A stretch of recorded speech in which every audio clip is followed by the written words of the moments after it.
We let the voice of God be heard in our heart. Kapag tayo'y maingat na makikinig, pinapayagan natin ang tinig ng Diyos na tumagos sa ating kalooban at baguhin niya ang ating buhay. Napaka-importante na tayo ay makinig. Even sa classroom, kailangan tayo makinig sa instruction. In reality check, kahit sinasabi na, inuulit pa rin nating tanungin. Ngayon, ipinaalala sa atin ang kahalagahan ng pakikinig. Ating buhay habang ating pinag-aaral libro o Ebanghelyo ni San Mateo. Gusto ni Jesus na maunawaan natin. Ipikto ng kahalagahan ng sabi niya, kung may pandinig, makinig.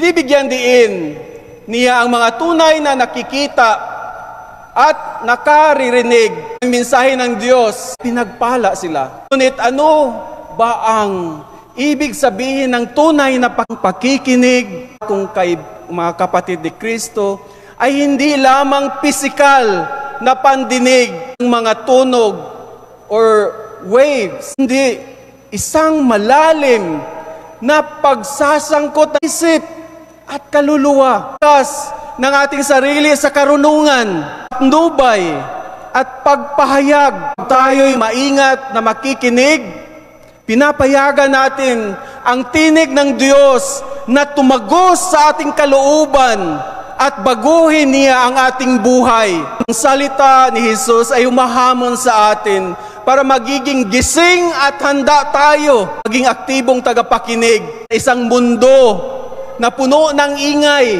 pumipigil sa ating pansin, sa ating mabilis na pamumuhay. Sometimes we cannot listen God because sasabihin natin, I'm busy, I have a hectic schedule. And that's the most common reason that we have. Yun pa man, hinahamon tayo na kakaroon ng katahimikan at makinig ng buong tapang sa kanyang mga sinasabi. Pag tunay na nakikinig tayo ni Jesus, ang kanyang mga salita ay may kapangyarihang huhugis at magpatnubay sa ating buhay. Sa pamamagitan ng pakikinig, magkaroon tayo ng kaalaman para sa atin. Tatanggap natin ang mga sagot ng ating mga tanong. Sometimes, sasabihin natin, Lord, hindi ko na alam kung bakit mo inaalaw itong mabigat na damdamin, mga experiences na nangyayari sa buhay ko. Lalaman nating pinakikinggan. Para bang sasabihin natin, Lord, maawa ka naman sa akin. Bakit we are not open to listen to God? Dahil yung naging selfish tayo, yung mga gati na ating naranasan, ating pinakikinggan. Jesus ay nagsasalita sa atin sa isang paraan na wala makakagawa. Ano? Jesus is always whispering to us. Not only in our physical ears, but He whisper in the ears of our heart. Why? Because God is dwelling in us. And Christ is enthroned in our heart. Kailangan tayong bumalik sa ating sarili. Bumalik sa ating puso para maaari tayong makabalik sa Diyos. Need to listen to God. Read your Bible. Pray to the Holy Spirit. Inspiration of the Holy Spirit will tell us what to do. And that is the voice of God. Voice of God whispering inside us. Kahit kung meron tayong kapayapaan, lugar na still experience the peace of God who is calling to us. Who's calling us. Doon, napakalaking bakante ng Adoration Chapel. Doon si Kristo. Just spend silent moment in your life. Bible ninyo, nasa altar. Sino bang nagbubukas ng mga Bible ninyo?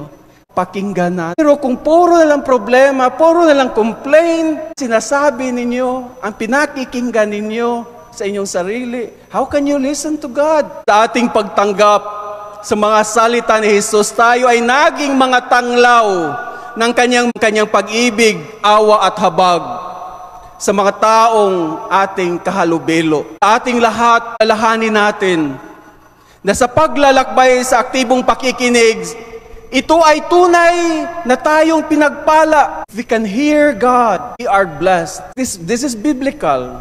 In the other gospel, the previous gospel tells us na merong mga propeta at mabubuting tao na gustong makita nila ang nakita ng mga apostol. Gusto nilang marinig ang mga narinig ng mga apostol, pero hindi nila nakita at hindi nila naririnig. Now, you are blessed if you hear the voice of God. You are here hearing the words of God from the gospel. Tingin nating mabuo ang sining ng kanyang mensahe at sumunod sa pananampalataya at pagsunod niya. Hindi lang dapat na makinig tayo physically, but will allow God that His Word will enter and burst into our heart so that we can understand. And paano? Should humble ourselves. We can listen to God if we humble ourselves and we love God. Samantalang ating pinagbubuti na maging tapat na mga disipulo at mamuhay alinsunod sa mga salita ni Kristo. Tayo'y tinatawag na makinig kay Kristo, hindi lamang sa tayo, hindi sa bawat sandali ng ating buhay. Maaring ito'y sa pamamagitan ng banal na kasulatan, gabay ng Espiritu Santo, o karunungan na ibinabahagi ng ating mga spiritual na tagapayo. Ating buksan ang ating mga puso upang tanggapin ang kanyang mensahe ng ating mga saloobin, mga gawa at mga desisyon sa buhay natin. Mula sa mga lulo at lula ni Jesus na sina San Joaquin at Santa Ana, matuto tayo na pangahalagahan, hindi lamang sa pamamagitan ng ating, kundi pati na rin sa pamamagitan. Pinapaalala sa atin na ang bahagi ng Ebanghelyo, ang kahalagahan ng pagkakaroon ng balanse sa ating dalawang panig sa pakikinig. Kinig tayo gamit ang ating tenga at makinig din tayo gamit ang ating puso na siyang nagbabalanse mga informasyon at pag-ibig ng Panginoon na ibinigay para sa atin. Di lamang natin dapat marinig ang mga salita ng Diyos, kundi sundin at isabuhay ang mga ito sa pamamagitan ng pagsunod sa mga aral ni Jesus. Pamamagitan ng pakikinig ng ating mga lulo at lula, haginan tayo. We impart the knowledge, the experiences of our grandparents. Pero, na lang ninyo, yung mga grandparents ninyo, how can you learn? They are blessed because they hear the words of God. Sana tayo din ay matututo when we hear the advices of our grandparents. Sana huwag niyong ibaliwala yung mga sinasabi ng lulo at lula ninyo. Sila ay mayaman sa kaalaman at maaaring magbigay sa atin ng mahalagang payo tungkol sa iba't ibang larangan ng buhay. Tulad ng ginawa ni San Joaquin at Santa Ana kay Maria bilang ina ni Kristo. Ating mga sariling lulo at lula ay maaaring magambag sa paghubog sa atin bilang mas mabuting mga individual. Ang pakikinig sa ating mga lulo at lula ay kailangan ang pagkababaang loob, humility, at pagtitiwala, trust. Na kinikilala natin na may mahalagang mga pananaw si Agi at tayo ay bukas na tumatanggap ng kanilang mga gabay.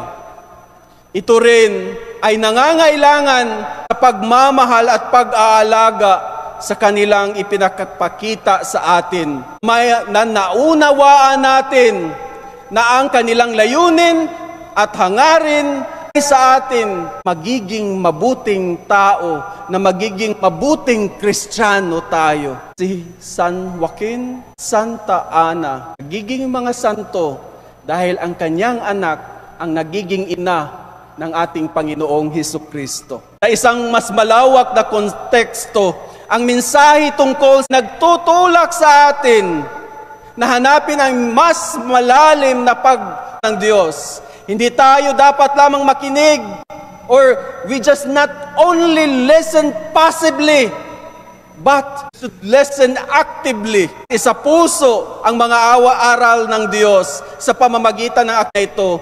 tunay na matuloy natin or maipagpapatuloy natin si Jesus, maisasama ang kanyang mga aral sa ating buhay. Kabuuan ang aral mula sa mga lulo at lula ni Jesus at mula sa bahagi ng Ebanghelyo ay nasa pamamagitan ng pakikinig, pamamagitan ng ating tinga at mga puso. Maaari tayong magkaroon umunlad sa espiritualidad, palalamin ang ating mga relasyon, our intimate relationship with God, if we humble ourselves, let God, and we let the voice of God be heard in our heart. Amen.